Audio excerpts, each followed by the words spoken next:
Hey everyone, welcome back to my channel. So आज का topic मैं इस टॉपिक से पर्सनली बहुत ज़्यादा रिलेट करती हूँ because in the very initial years of my life, I have struggled with confidence. Struggled to speak in front of people, struggled to talk in front of people. कोई घर पे आता था तो उनसे बात करने के लिए, कुछ एक्टिविटी करने के लिए, स्कूल में पार्टिसिपेट करने के लिए, क्लास में अपना हाथ उठाने के लिए, क्वेश्चंस पूछने के लिए, फ्रेंड्स बनाने के लिए, जो भी मैं आज आपको बताऊंगी वो एक पर्सनल एक्सपीरियंस से ड्रॉ करके ही बताऊंगी। एंड इससे पहले कि हम शुरुआत करें, मैं आपको ये भी बता देना चाहती हूँ कि कॉन्फिडेंस बिल्ड करने के लिए कोई टिप्स, ट्रिक्स, टूल्स या लाइफ हैक्स काम नहीं करते हैं। जैसे आप जिम में जाते हैं ना और रोज वेट्स उठा कर ओवर टाइम अपनी मसल्स को बिल्ड करते हैं, वैसे ही कॉन्फिडेंस को एक मसल की तरह आपको ट्रीट करना है और धीरे धीरे रोज उस पर काम करके and you will gain and you will build that confidence जो आप दूसरों में देखते हैं, जो आपको किसी सीईओ को देख के लगता है कि ओ माय गॉड, ये how is this person so confident, oh my God ये आते हैं and how does this person own the room, he is not scared of people looking at him, he or she is not bogged down by the questions. कैसे होता है ये सब? तो ये कोई surreal out of life experiences नहीं है। ये कुछ दिनों में, महीनों में अगर आप प्रैक्टिस करेंगे तो दिस सेम पर्सन जिसको आप एडमायर करते हैं, this person can be you. So today I am going to give you the 4CR framework to build confidence. इसको कहीं लिख लीजिए, बहुत अच्छे से याद कर लीजिए, the 4CR framework. And what is this framework? Competence, clarity, consistency, commitment and responsibility. मैं रिपीट करूंगी, competence, clarity, consistency, commitment and responsibility. So let's begin. सबसे पहले चीज आती है कॉम्पिटेंस। अगर आप अभी इस वक्त ऐसी फेज में हैं जहां आपको लगता है कि आपसे, आपके ही कलीग्स आपसे आगे निकल जाते हैं किसी भी स्किल में, चाहे वो कोडिंग की स्किल हो, लिखने की स्किल हो, किसी भी फील्ड ऑफ वर्क में आप काम करते हैं, या इवन आपकी पर्सनल लाइफ में आपको लगता है कि आपकी कम्युनिकेशन स्किल्स वीक है, आप लोगों से बात करने में हिचकिचाते हैं, जिस भी स्किल में आप लैक करते हैं उस स्किल में मास्टरी गेन करने की कोशिश करिए। आजकल इतने सारे ऑनलाइन ऑप्शंस अवेलेबल हैं, कोर्सेज हैं, लोग आपको ऑनलाइन सिखा रहे हैं, फ्री में सिखा रहे हैं। कॉम्पिटेंस का मतलब कि अपने आप को पूरी तरीके से उस स्किल में झोंक दीजिए। मैं आपको एक बहुत ही इंटरेस्टिंग सा इंसिडेंट बताती हूँ। कुछ 1-2 साल पहले मैं एक सेमिनार अटेंड करने गई थी जहाँ पर एक बहुत ही बड़ी कंपनी के CEO आए हुए थे। अब जैसे हम CEO इमेजिन करते हैं, राइट, कि that person walks into the room and owns the room, the CEO of a company, the head of a company। तो उनसे नीचे क्या होगा? उन्हें तो किसी चीज़ का डर ही नहीं होगा। that person would be fearless। But जैसे ही वो स्टेज पर आए एंड वो सेमिनार जो था वहाँ पर वो बच्चों को एड्रेस कर रहे थे, टीनेजर्स को एड्रेस कर रहे थे on again building social skills, on building leadership skills. And जब वो सेमिनार खत्म हुआ है, आज द पर्सन की how did you speak so well, आपने इतनी अच्छी स्पीकिंग स्किल कैसे गेन करी? ही वाज लाइक, मैं बहुत ही ज़्यादा नर्वस था। I was like very nervous, did not show up on my face. And मैंने कहा, यार आप एक CEO, how can just you B nervous? आपने इतनी मीटिंग्स अटेंड की हैं, इतने बड़े बड़े स्टार्टअप्स को एड्रेस किया है, एवरी मंथ आपका कोई ना कोई वेबिनार होता है, कहीं कोई किसी कंट्री में सेमिनार होता है, how were you nervous? And he was like, because I am not trained to speak to kids, this is not in my competence. So that's why I was very nervous कि मैं बच्चों से किस तरीके से बात करूंगा, मैं कैसे उस लैंग्वेज में बात करूंगा जो उन्हें समझ है। तो मैं आपको ये इसलिए बता रही हूँ जिससे आपको ये ना लगे कि हम एक लेवल पे पहुँच के और सारा का सारा कॉन्फिडेंस गेन कर लेते हैं ना। स्किल सेट बढ़ाते चले जाना है और उसी से हमें कॉन्फिडेंस गेन होता चला जाएगा। Next thing is that confidence comes from clarity.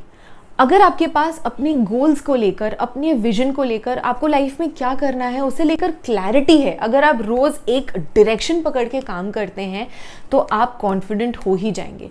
क्योंकि जो लोग डायरेक्शनलेस घूमते हैं ना, उनके दिमाग में 100 डाउट्स होते हैं। रोज सुबह उठकर वो सोचते हैं कि आज का दिन हम कैसे पास करेंगे, आज का हम दिन कैसे बिताएंगे, हमें क्या क्या ऐसा करना है टू अपीयर बिजी। अगर आप रोज सुबह उठकर ब्लाइंडर्स लगाकर एक लेजर फोकस के साथ अपने गोल्स की तरफ, जो आपने अपने लिए सोच के रखा हुआ है लाइफ में करने का, अगर आप उसकी तरफ रोज सुबह उठकर काम करते हैं without focusing on any negativity, without focusing on anything unnecessary, then you will be confident over time. Confidence comes from consistency. रोज एक ही चीज को अगर आप बार बार करेंगे, उसे रिपीट करेंगे, उसे प्रैक्टिस करेंगे, तो आपके अंदर धीरे धीरे कॉन्फिडेंस आ जाएगा। मैं कॉन्फिडेंट हूँ क्योंकि मैं कंसिस्टेंट हूँ, क्योंकि मुझे पता है कि आज अगर मैं 0 पर हूँ तो 10वें दिन मैं आज से 10 गुना बेहतर होंगी, क्योंकि मैंने रोज़ अपनी उस स्किल को पॉलिश किया है, बार बार उसे रिपीट करके अपनी गलतियों को सुधार के, एनालाइज करके, जज करके, अपने आप को ऑब्जर्व करके अपने आप को बेटर किया है। And the last C is of commitment. अगर आप कोई भी काम कमिटेड होकर करते हैं, अगर डीप डाइव करके आपने अपने पोटेंशियल को बाहर निकालने के लिए सोच लिया है, अगर उसकी तरफ पूरी मेहनत करने के लिए सोच लिया है, तो आप धीरे धीरे कॉन्फिडेंस गेन कर लेंगे। क्यों? क्योंकि आप धीरे धीरे बेटर होंगे, क्योंकि आप कंसिस्टेंट हैं तो आपका स्किल इंप्रूव हो जाएगा। आपने कॉम्पिटेंस की तरफ फोकस किया है, अपने आप को इंप्रूव करने के लिए फोकस किया है, तो आप धीरे धीरे बेटर होते जाएंगे। आपको क्लैरिटी है कि आपको क्या करना है, तो आप एक डायरेक्शन में उसकी तरफ काम कर रहे हैं। चाहे आपको प्रॉब्लम्स आए, चाहे आप सेटबैक्स फेस करें, चाहे कितने भी रोड ब्लॉक्स आए, कोई भी आपको अपने गोल से डाइवर्ट करने की कोशिश करे, लेकिन आपके अंदर क्लैरिटी है। तो अगर हमारे अंदर ये क्लैरिटी होगी, कॉम्पिटेंस होगा, हम कंसिस्टेंटली प्रैक्टिस करते चले जाएंगे, तो हम ऑटोमेटिकली अपनी गोल की तरफ कितने कमिटेड है। हमारे पास टाइम ही नहीं है कि हम कुछ भी और स्पेस दें, किसी भी और नेगेटिविटी को अपनी लाइफ में जगह दें। तो ये कमिटमेंट होना बहुत ज़रूरी है कि हम अपने अंदर देखें कि हमारा एक्चुअल पोटेंशियल क्या है।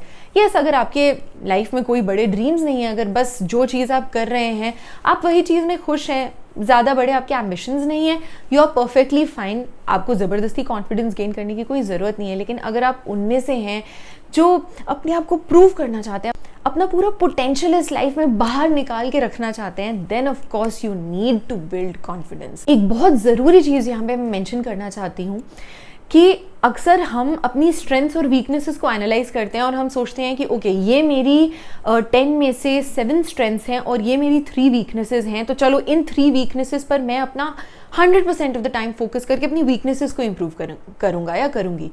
लेकिन एक्चुअल में हमें उल्टा करना चाहिए कि अगर ये मेरी 7 स्ट्रेंथ्स हैं तो मैं अपनी इन स्ट्रेंथ्स को लेकर क्या क्या कर सकता हूँ या क्या क्या कर सकती हूँ। सो आर 80-85% फोकस शुड बी कि हम अपनी स्ट्रेंथ्स पे काम करें और ना कि अपनी वीकनेसेस पे। यस, हमें अपनी वीकनेसेस पे काम करना ज़रूरी है, लेकिन उतना नहीं जितना हमको अपनी स्ट्रेंथ्स को पॉलिश करने में या उनको अपलिफ्ट करने में ध्यान देना चाहिए। And now coming to the R of the 4C R framework.